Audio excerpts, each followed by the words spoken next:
Good morning, everyone. Thank you for joining us bright and early for the Town History series. And also thank you to Bath Historical Society for sponsoring this specific talk. We absolutely appreciate it.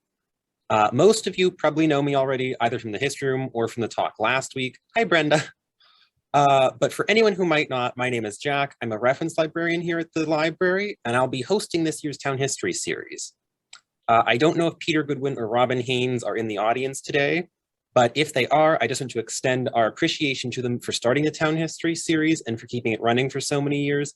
And I really hope I can live up to that very high bar that they set for so many years. So cross your fingers for me. This year's series is dedicated in memory of Joseph Charles Sy, who sadly passed away last July. Joe was a volunteer in the history room here for over 22 years. And during that remarkable tenure, he was instrumental in the creation and maintenance of our memory database. Memory is our compilation of newspaper materials, including obituaries. So if you've ever come in and had us find an obituary in minutes instead of spending hours pouring through microfilms, you absolutely have Joe to thank for that. And we are so sorry that he's gone, but so glad that he helped us for so long. In happier news, I'm pleased to introduce the library's new archivist and special collections librarian, Mary Kate Kwasnick. She can wave to you now. She was not going to fully introduce herself, but I will just say that she's agreed to help play tech support this morning, and I'm so thankful to her for that.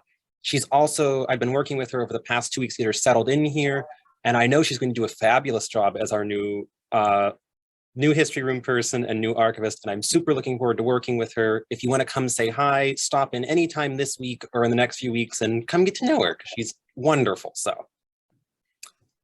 this is a Zoom webinar, so you've probably already noticed you can't turn your microphones or video on if you're in the audience. That's intentional.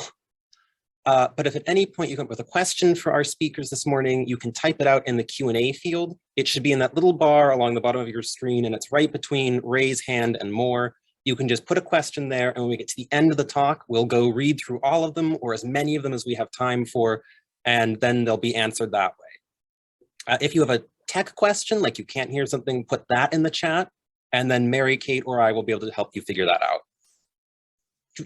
And I think, let me just check my notes to make sure I haven't forgotten something important. No, I think that is all of the housekeeping. So without further ado, I will turn things over to our speakers and let them introduce themselves and their talk. Thank you, Jack. Good morning. I'm Jim Parmentier. Phil Helgerson and I are delighted to represent the city of Bath and the surrounding communities in the library's Town History series this year. Over the last 10 years, we have both been volunteers with Maine's First Ship, a local nonprofit organization in Bath, just a few blocks from where we would be sitting if we were in the library. Other MFS volunteers are finishing the reconstruction of the first ocean-going vessel built by Europeans in New England, and we think the first in the New World. That successful project by a small group of Englishmen in 1607 and 08 began the 400-year-long history of shipbuilding that we have here in Maine.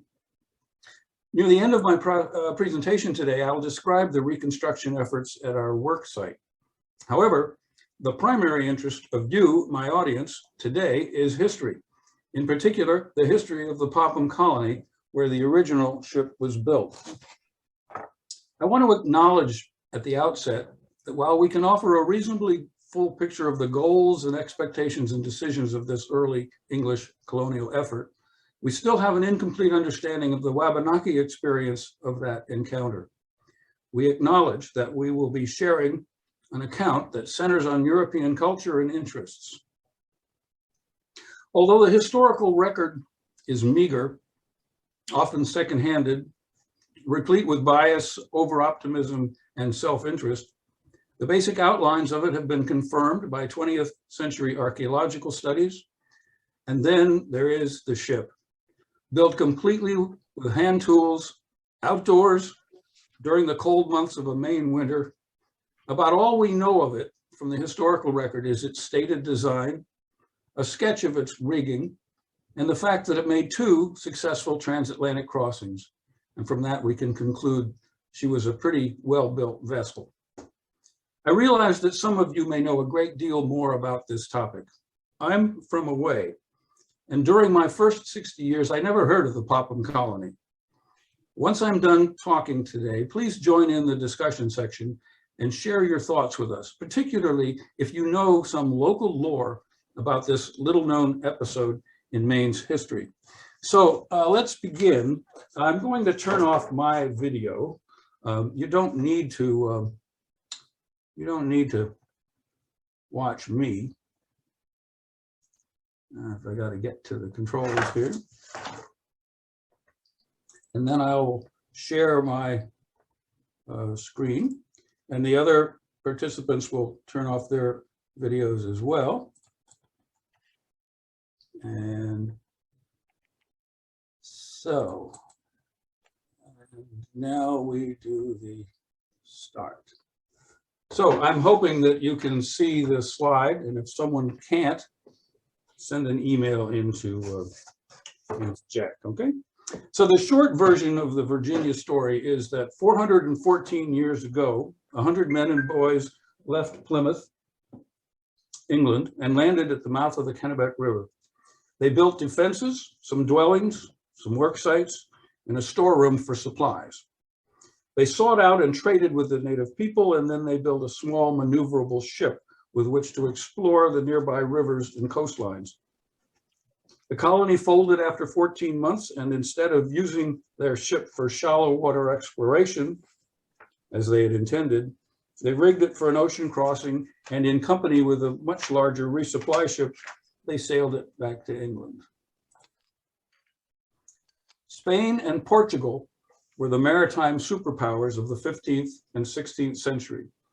But the English also knew how to build deep water vessels well before the start of the 17th century. This is the Edward Bonaventure, an English ship under the command of Richard Chancellor, who tried to find a passage to China via the Arctic route in 1553.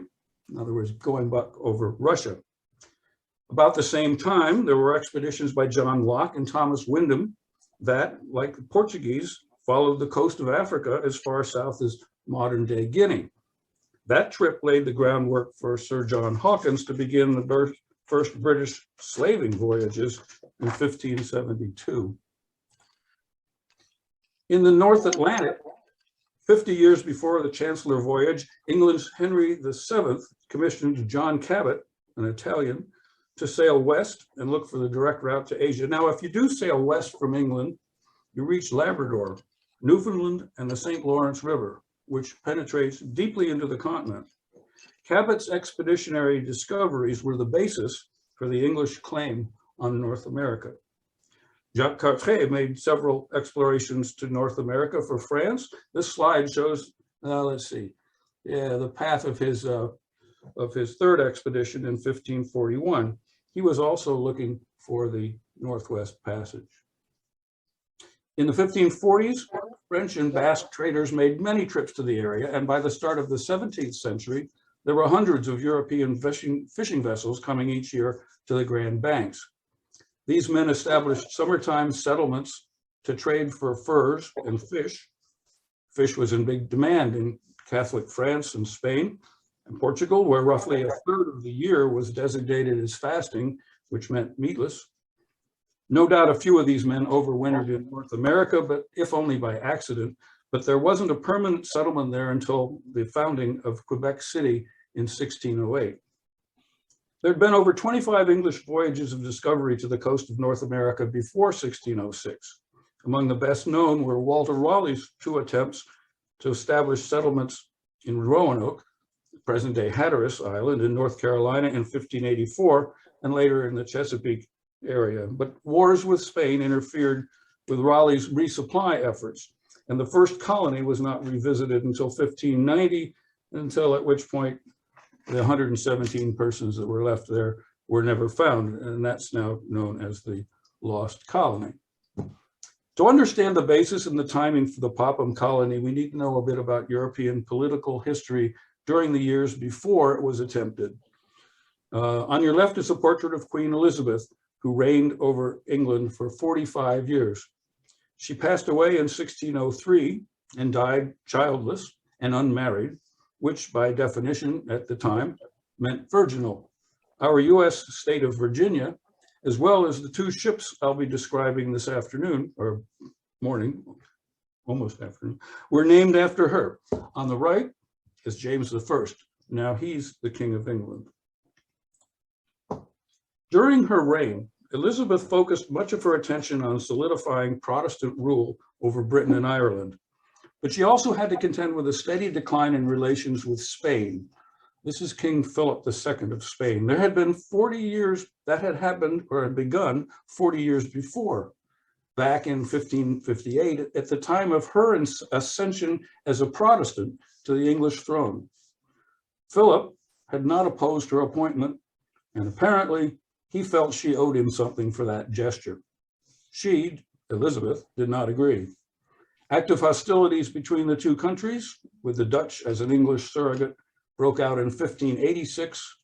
Philip continued until his death in 1598 to make unsuccessful or inconclusive military efforts and political intrigues to establish Catholic rule in England.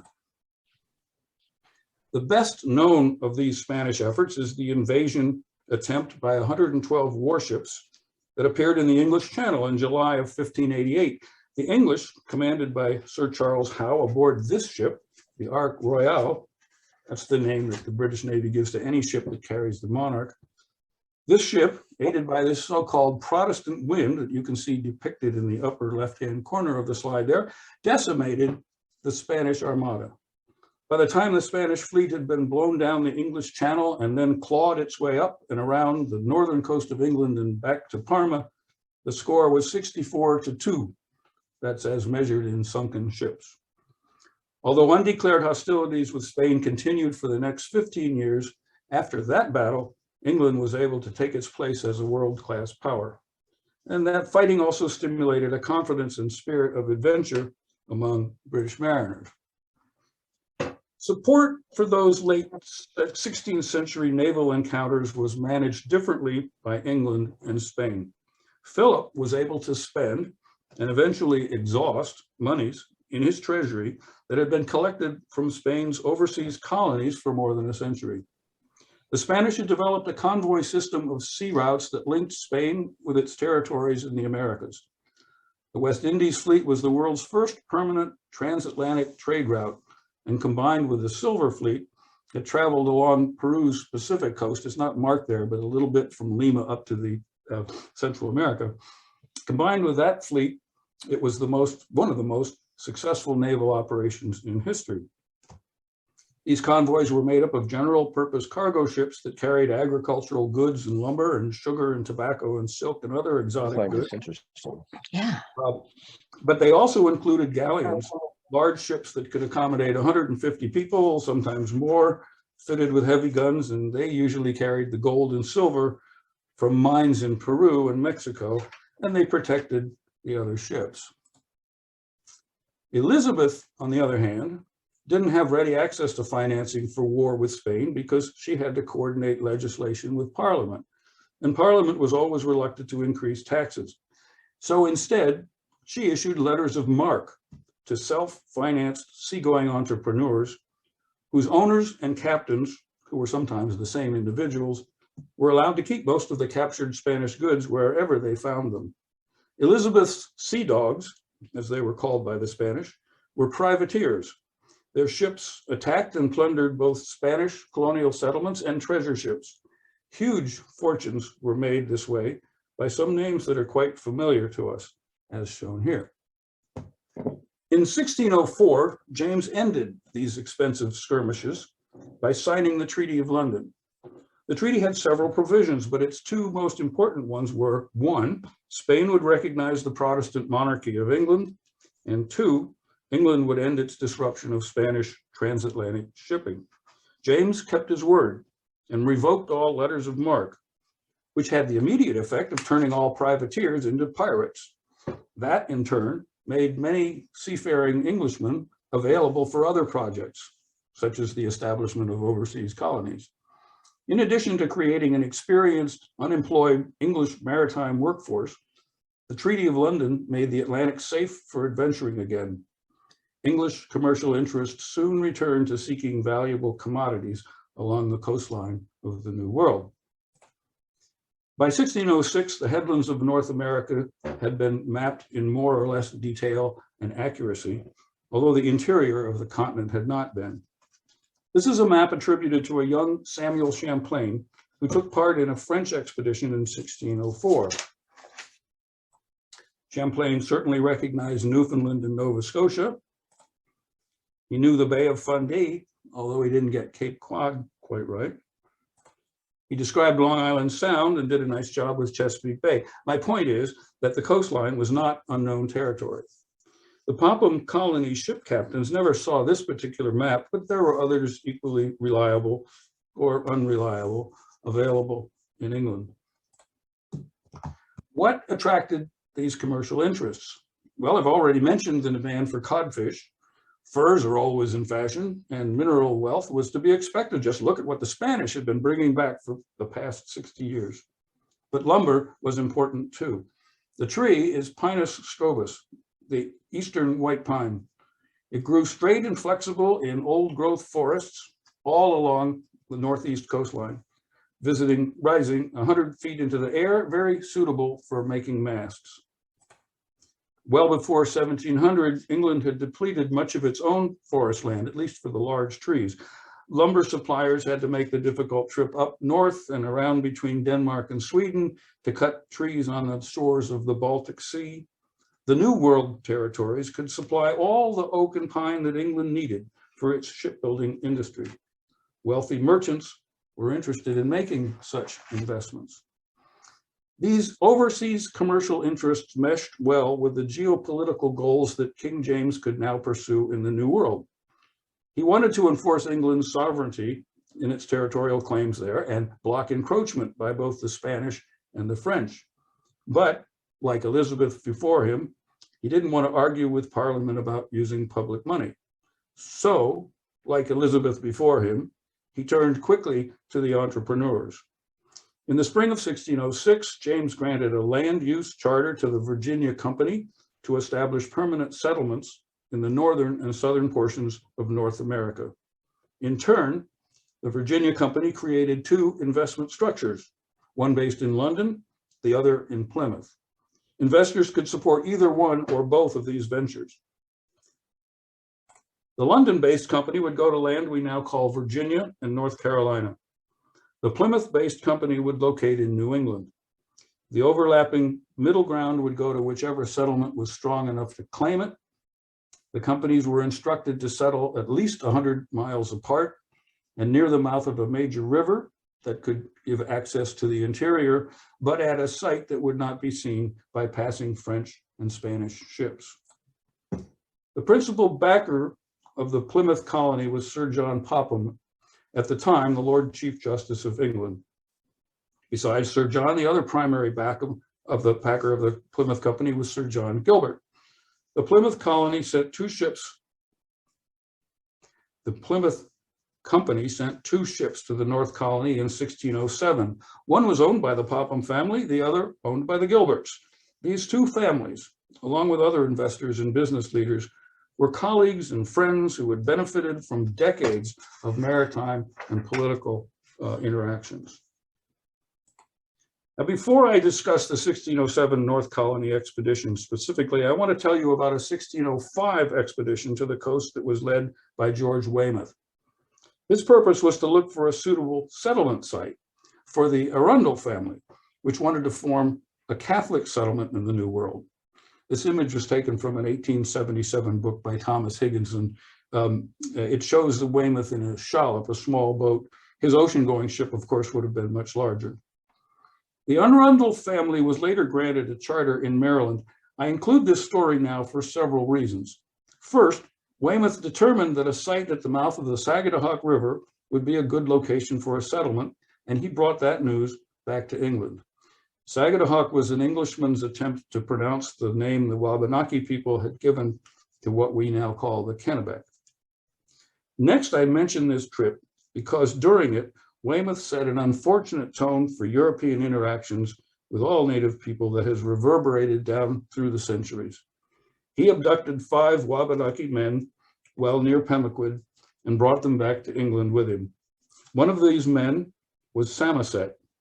And I mention this because of a new biography of him, Samoset, by Miss Jody Batchelder of Pemaquid, will be published this coming spring. And we hope that Miss Batchelder will be one of the speakers in our upcoming summer lecture series.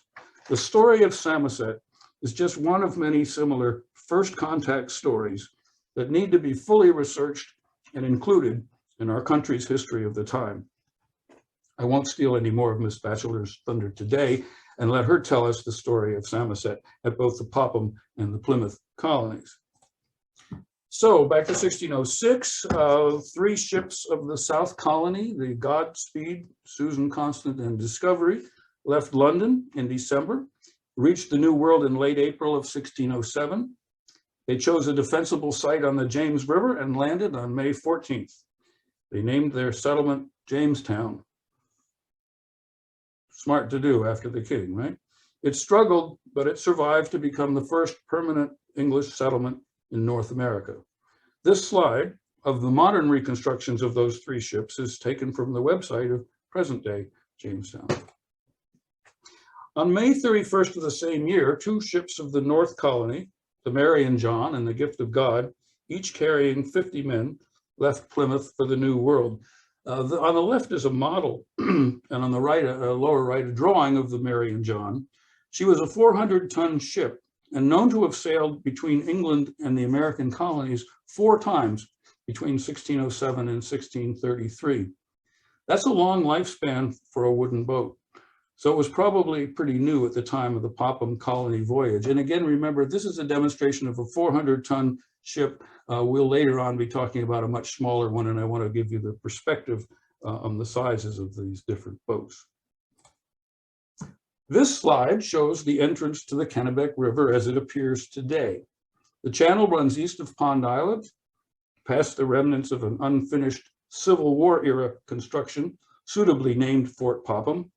The arrow points to Sabino Point, a stubby peninsula projecting out in Adkins Bay. That's where the colonists chose to settle. The Mary and John had first made landfall in the New World in Nova Scotia on July 31st. She'd rendezvoused with the Gift of God on August 7th at Allen Island, just off Port Clyde. And on August 12th, they'd proceeded west together, following the coast to the mouth of the Sagadahoc, just as Weymouth had advised.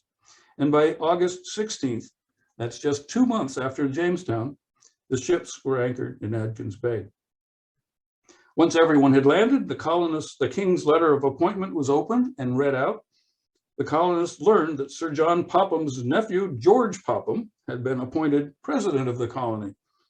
Although the colonists named their settlement Fort St. George, over time, it has come to be called the Popham Colony.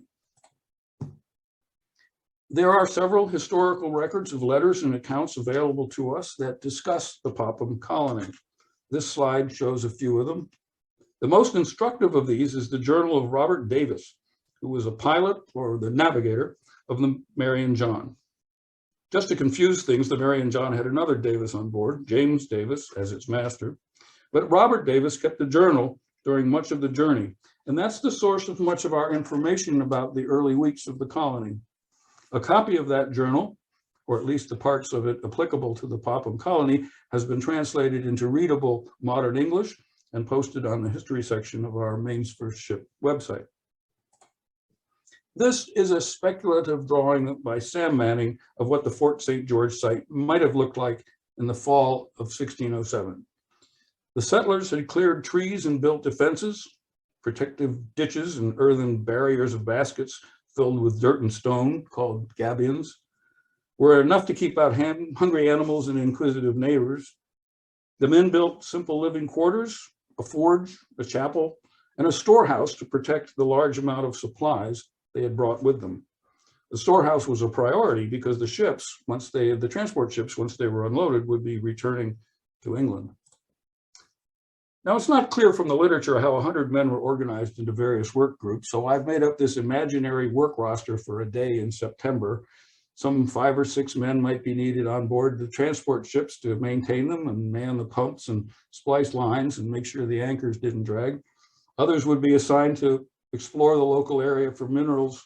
Some might be responsible for hunting for food and gathering. Gardening wasn't possible that fall, but as we know, August is too late in Maine's growing season to have a garden. Seafood was available, but fish wasn't a big part of the English diet. Wild fruits and vegetables were around, but the settlers either didn't want to or didn't know how to identify safe local plants, and they probably didn't try to learn much about them from the Wabanaki people. Some of the men would have been assigned to clear land and do heavy construction work. Probably many were skilled craftsmen, familiar with carpentry and housing construction, but that number would be limited by the number of tools they had brought with them. And then somebody out of 100 men is always ill or malingering. And that's just not a lot of work, a lot of men to get a lot of work done. The men of the Popham Colony had no intention of moving to the New World and starting new lives. They were hired to perform specific tasks and would perhaps receive some small share of any treasure that was found. English money had no value. There was nothing to buy at this outpost, so they probably didn't get paid till they returned home. We call them colonists, but we should find some other term. Ken Borgendale calls them the crew of Fort St. George. I like to compare them to the World War II Seabees, the US Navy's construction battalions that were formed in 1942 to repair the Navy base at Pearl Harbor. Then those troops provided logistical support on Midway and other Pacific islands, building airstrips, docks, lodgings, communication buildings, ammunition and fuel storage facilities that resupplied our airmen and troops as we moved across the Pacific. Perhaps the men of Popham felt that they too were building an English empire, but more likely they were just in it for the money. And now it's time to talk about boats. In his journal, Davis wrote that by October, Gilbert had made a trip with 12 men across Casco Bay, probably to Portland Head, what is now Cape Elizabeth. Similarly, George Popham traveled up the Kennebec and then up the Androscoggin to what is now Brunswick. And later, James Davis went with a group of men up the Kennebec at least as far as Swan Island, now in Richmond. The purpose of these trips was to meet with members of the Wabanaki Nation and set up trading arrangements. It was common for early explorers to carry small, partially completed boats on board that could be assembled quickly for coastal and inland exploration. There's no record of what size a small boat the Popham ships brought with them, but it was likely to be a shallop, perhaps 15 or 18, 20 feet long, 25, with oars and a sail, like the one in the foreground of this painting. The transported boats, the kit boats, as we would call them today, could have been easily assembled during a stopover on their way down from Nova Scotia to the Kennebec River. And finally, of great importance to us was one of the letters sent home by President Popham says that among the settlers was a shipwright, quote, by the name of Digby. That's all we know about him. Mr. Digby and his men began building a larger vessel, some 30 tons, relative to the 400 of the one that brought them over, soon after they arrived at the settlement. Popham described it as a pretty pinnace. In Elizabethan English, Elizabethan, I'm told pretty means sturdy or reliable. That pinnace would become the Virginia. You can see a pinnace in the offing in the background of this painting, and you'll see 3 more in the next slide. John Bradford, a historian who worked for many years on Maine's first ship, described a pinnace as a relatively fast and lightly constructed shallow draft support vessel for fishing, trading, exploring, and cargo carrying, with a distinctive square or flat transom. They were open-decked workboats, common on English rivers and coastal waterways of the time. In this engraving of ships on the Thames in about mid-17th century, I've circled one pinnace and 2 others like it can be seen. We can safely assume that Digby had recruited a good crew of shipbuilders for this work, although we don't know how many there were. Skilled woodworkers would probably have brought some of their own tools, as many of our Maine's first ship volunteers do today. The colonists would also have brought the sails and the lines and the hardware necessary to outfit Virginia once she was constructed. These men weren't testing their abilities to build a ship. They knew how to do that.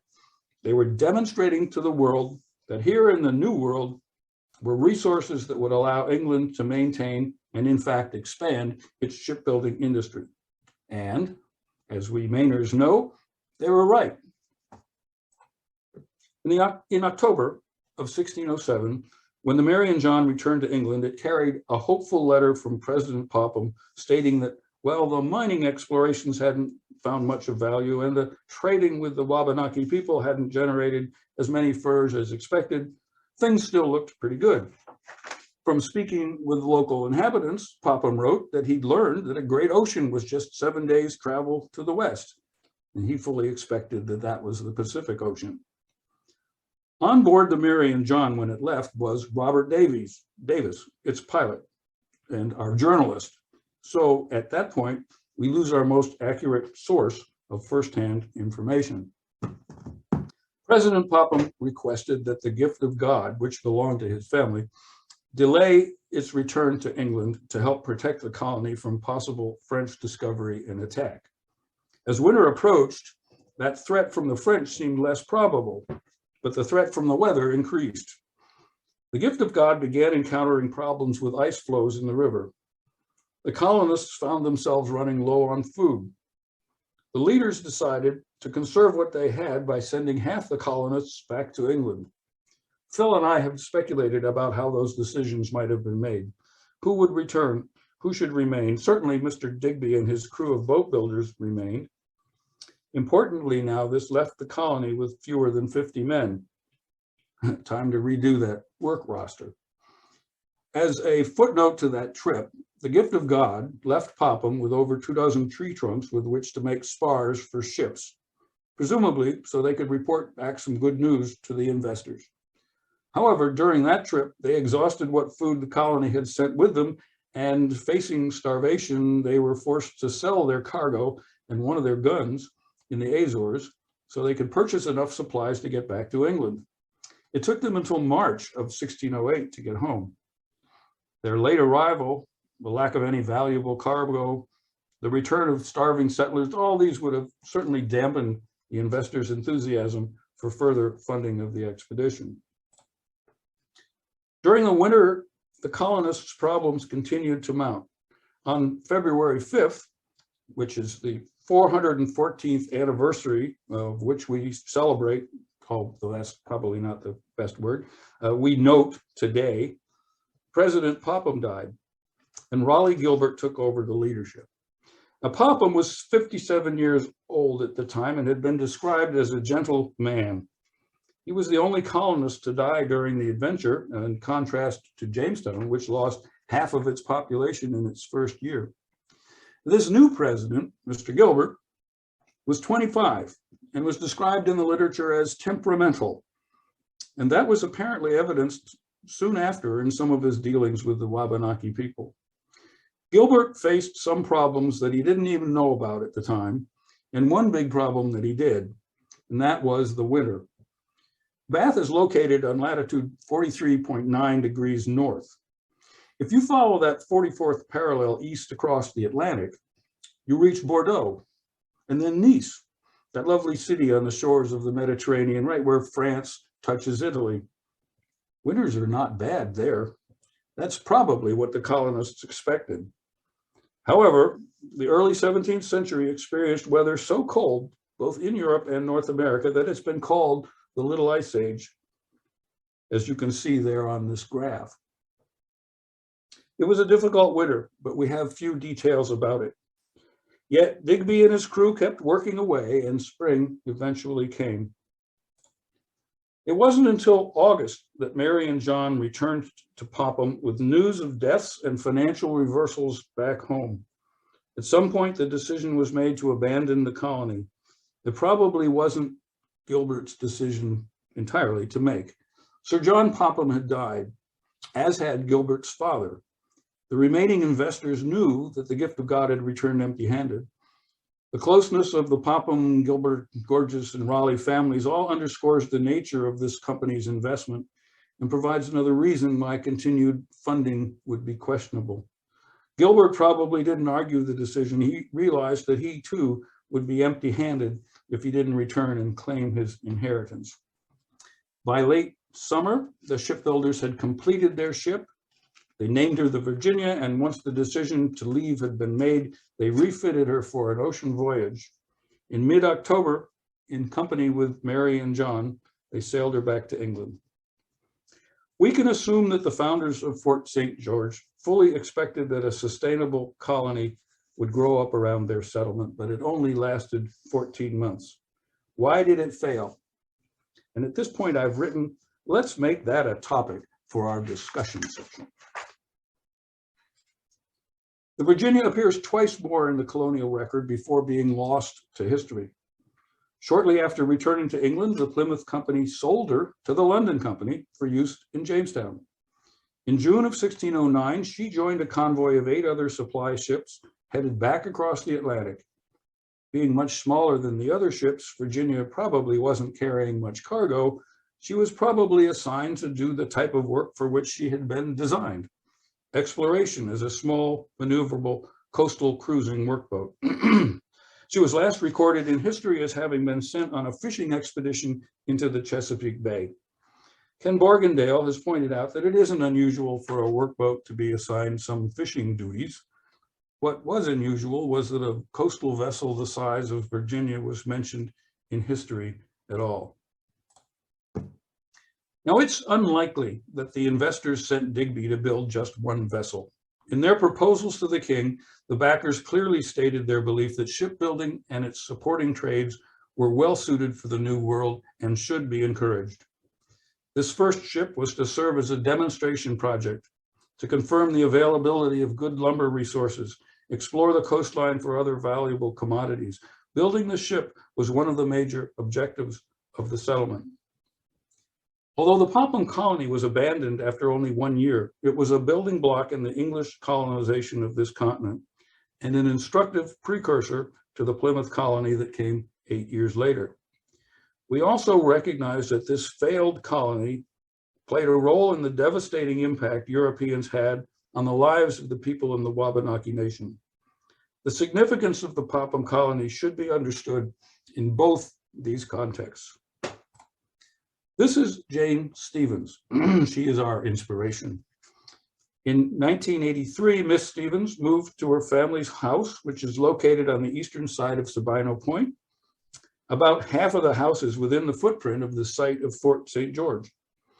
After hearing some of the local lore about her land and the activities of the Popham colonists, she organized an effort to reconstruct the Virginia as part of the 400th anniversary of the Popham Colony in 2007. A major component of her early effort was inviting Dr. Jeffrey Brain, an archaeologist from the Peabody Institute in Salem, Massachusetts, to work with school students and dedicated supervisors to excavate her back and side yards during the summers between 1997 and 2013. The results of the early excavations are described in the 2007 book shown on the left, while later discoveries appear in the second volume on the right, which was published in 2016. Certain discoveries, such as a large number of wrought iron nails, that tell us they were found as part of several wooden structures. They tell us the colonists had brought sufficient hardware as well as tools to do such building construction. One of the primary sources used by Dr. Brain was this map. It was found in 1888 in a Spanish historical archive. The map in the archive was in excellent condition, delicately drawn, clean, strong paper, all of which argues strongly that it was redrawn from an earlier map. The earlier map is attributed to one John Hunt, who was presumably one of the Popham colonists, and it brought it home with him in October on the Mary and John. Prior to finding this plan, the exact location of the Popham Colony was not known. However, this plan matches the geography of Sabino Head, and the archaeological excavations by Jeffrey Brain found that the location of several of the buildings on the map are concordant with the archaeological remains that are located in the worksite. Thus, the plan is accurate, at least for the portions of Fort St. George that were built. Now, 2 points need to be made. First, if those buildings and ramparts shown in this map had actually been constructed, some residual stonework would have been found by the archaeologists. Let's look at this map a little closer. Here is an arrow pointing to the storehouse, a long row of buildings with the units of the same size. This building looks like a chapel. And these arrows point to cannons that are mounted on thick defensive rock walls. See those puffs of smoke that are coming out? But these things weren't found. And that gives support to the idea, by the archaeologists, they weren't found. It gives a support to the idea that this map was a ruse. Perhaps the English allowed the original map to be captured by someone in the Spanish military with a full expectation it would be presented to their king, who might then be dissuaded from attacking this particular English colony. We like to think of the Hunt map as a possible early example of disinformation. However, the map holds other information of significance to us who are working with Maine's first ship. A common device used by map makers, both then and now, to indicate a body of water on your map was to draw a boat floating in it. So if you expand the Hunt map and rotate it by 90 degrees, you'll recognize the sketch of a small sailing vessel, a single-decked, high-sided, shallow draft, square stern hull carrying a spritsail and a headsail. That drawing became the start of this, not the entire basis, but the start of the design of our Virginia. The archaeological digs unearthed a variety of 16th century artifacts of European origin, including on the left, that rusted caulking iron, which is a definitive shipbuilding tool. On the right is a typical 16th century English style of axe head. The other objects there on the left are roves, pieces of metal that are used to bend back the tips of nails that fasten planks onto frames in clinker-built boats. You hold the roves on the inside of the boat, then they encounter and make hooks out of the nails, and they deflect the protruding ends as you pound them in from the outside. The evidence uncovered during these excavations confirmed the existence of the Popham Colony and supports much of the information we find in the historical record. Many of these artifacts are on display in the Maine State Museum in Augusta, and Maine's first ship has pictures and replicas of several of them in our Jane Stevens Exhibit Center in the Bath Freight Shed. Jane Stevens died in 2008, but her dream lives on. Our launch date is June 4, and you're all invited. We'll spend the summer rigging the ship and fitting her out, conducting sea trials and learning how to sail her. Virginia will also have to pass Coast Guard inspection and stability trials in order for her to carry paying passengers. This is an artistic rendering of what we hope will soon come to be. It shows our Virginia resting safely at her wharf in front of a park-like recreational area next to the Bath Freight Shed. There we can maintain her and people can come and learn and enjoy what Maine's first ship has to offer them. While we won't be operational at sea until summer of 2023, we're already expanding our educational curricula and planning additional land-based exhibits. For several years now, Maine's first ship has offered a summer lecture series with topics such as local weather forecasting and understanding tides and the geology of the Kennebec Valley. As I mentioned earlier, we're planning another lecture series for this coming summer. In time, we hope to offer land-based maritime education such as boat building, tool making, and elements of ship design. Once we're operational at sea, we'll offer sail handling, navigation, and other marine sciences, and the ship will be available for river tours and other summer sailing experiences. We hope to immerse the public in a broad range of opportunities to learn both current and traditional maritime skills, and to explore our local region's early history, craftsmanship, and relationships. As we said at the start of this presentation, we believe we have to account for all perspectives in this area's early history. We invite you to help us expand our understanding of the interplay between the Wabanaki inhabitants and these bold Englishmen who came seeking profit, adventure, and enrichment in this new land. In summary, Maine's first ship is constructing a sturdy seagoing vessel with reasonably accurate 17th century hull and rig design that we think will be well suited to the inshore environment in which we plan to use her. We are developing a museum and an educational center that will promote the understanding of and an appreciation for Maine's maritime heritage, as well as the history of the Popham Colony and its relationship with the Wabanaki people. And we're preserving the Bath Freight Shed as a home for Virginia and the site for community activities in Bath. We welcome your participation in this exciting adventure. In closing, I'd like to thank the Bath Historical Society for this opportunity to tell one of Maine's first ship stories, and Ken Borgendale, who maintains our website, for sharing with me much of the background material I presented today.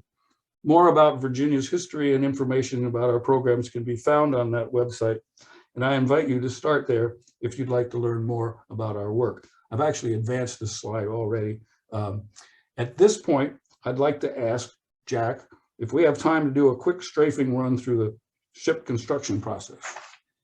And Absolutely. I think we are still good, so go for it. We're still good. All right, so let's do this quite quickly. The 2011, we laid the keel for Virginia in the land between the freight shed and the ocean. We begin the lofting, building of frames, which is the measurement from original diagrams that were built, that were drawn. You create thin plywood panels directly from the diagrams, and then you transfer them to large pieces of white oak. In this particular case, we're building the stem. From the traced onto the white oak, those pieces are cut out and then assembled carefully. Here you can see them bolted together, beginning to put the stem onto the keel. And here is the stem being screwed to the keel many years ago. Now the frames, the ribs of a ship, are composed of several pieces together called futtocks. You can see those separate pieces. They're held together with wooden pegs called trunnels. And that piece of, obviously the left and the right, the port and the starboard sides are identical for each one of the frames as you move through the course of the ship. This is now showing you 7 of those frames, port and starboard, assembled, sitting on top of the backbone of the ship. They're stabilized temporarily with small pieces of wood until they can be given further strength. This is I love this picture. This was the background of my, when I'm starting the talk. This is a series of frames, and it shows the reverse curve put into the pieces of frames. Those are, as I said, 4-inch by 5-inch pieces of solid white oak. Once that's all done, you need to put in what's called a Kielson. Up in the upper left-hand corner, you'll see a Kielson is that piece of wood that's on the inside, on top of the frames, and holds the frames to the keel itself. And so you square up another piece of wood. In this case, there were 2 of them, and you run it around to the front end of the building, leaving the dog back where he's supposed to behave. And then you use a come-along to pull the pieces of wood into the ship while you still have some room at the forward end. There's a piece that's already in that will be mated with the one you see coming in, and I think I show you that connection. Yes, here's the couple fellows cutting what's called a scarf joint, where those 2 pieces of the Kielson will meet.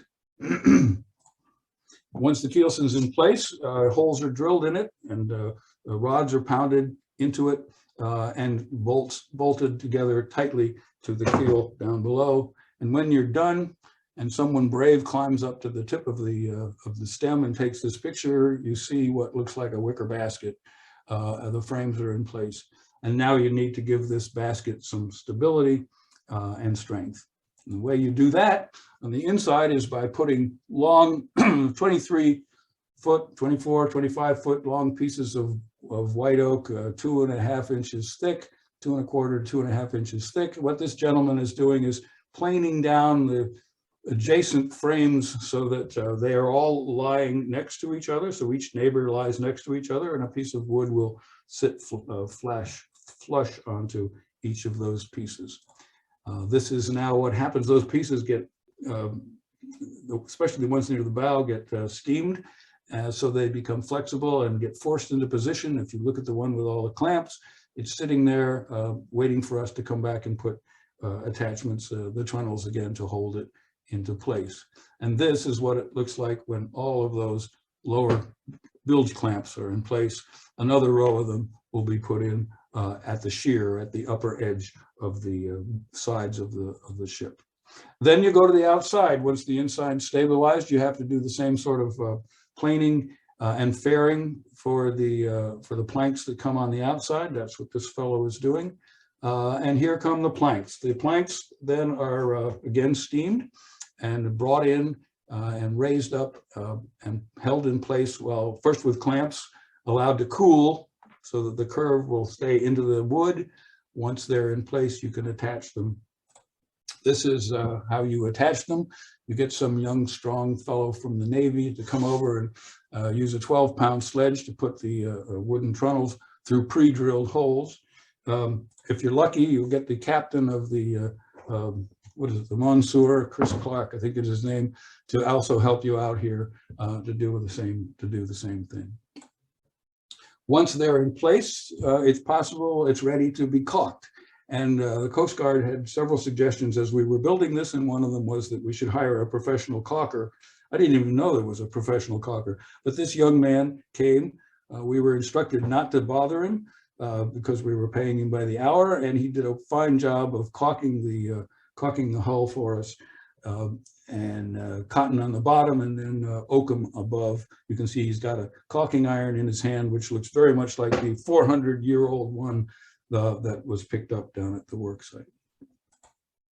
After that is caulked, we put the deck on. These are cambered beams, again cut to fit into the sides of the frames, ends of the frames on the ship. You can see that the deck is slightly curved to keep the rainwater off. The deck gets a coating of pine boards, and you can see openings for the hatches. And this is looking toward the aft end of the ship. The front hatch here is down into what little cruise quarters we do have. Here is our team of folks caulking now the deck. You want to keep the rainwater out, but it's not quite as concerning for sinking, and so the Coast Guard let us do that. So we have volunteers that are putting in the oakum, and then the woman on the left is coming along and putting appropriate tar into the seam at the end after the oakum is in there. At the bottom of the hull, bottom of the keel, we now put on 8 pieces of ballast, preformed lead, 3,000 pounds a piece, again put on by hand, holding them up by jacks and screwing down again through the keelson, through the frames, through the keel, through the lead to attach them. And then this is a photograph of all of those 6 in place. So our ship has external ballast. That is not colonial. That would not have been accurate, but nonetheless, it's a whole lot safer. We built a wharf to attach the boat to. You can't see all of it in this case, but you can see dolphins, those 3 posts, this picture only shows 2 of them, out in the water to which the boat will be attached, and then those A-frames or those, I have a term for those frames, but anyway, there'll be a ramp attached so that we can go down from this the wharf attachment here down to the ship.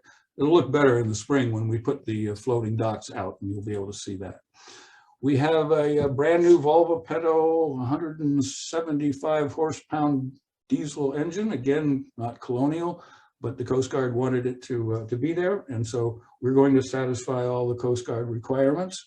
You can now see also behind RB there, the bulkheads are all completed.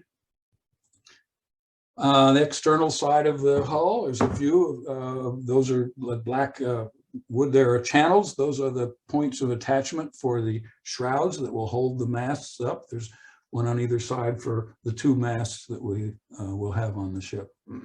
This is a windlass that has been constructed by Fred Gosby. And you can see holes in the forward part of the hull where the anchor lines, I guess, in those days would come forward. So all of these are handmade parts of the ship that will help make it controllable. And we have a knight's head here. The carving, the gentleman looks a little familiar. I'm not exactly sure. Now that's our shipwright, Rob Stevens. The boat got its first coats of bottom paint a couple of weeks ago, and that's what you're seeing here, a forward on the left and a picture of the aft on the right. And you can see the propeller shaft coming through. That's not colonial either, but again, it's going to make it operational for us. We have the sails and rigging. They were constructed commercially. We paid to have that done, or the sails anyway, but all the rigging was done by our own crew of riggers under Jim Nelson in the freight shed. And this is Rob Stevens, who was our shipwright. Without Rob, leading us on for almost 20 years now, beginning first in his own workshop and down at Herman Island, and staying with the group entirely through the way. We really needed him. We really appreciate it that he's put this time in over the years. So again, I say thank you. There's our website. There's our, yeah, thank you.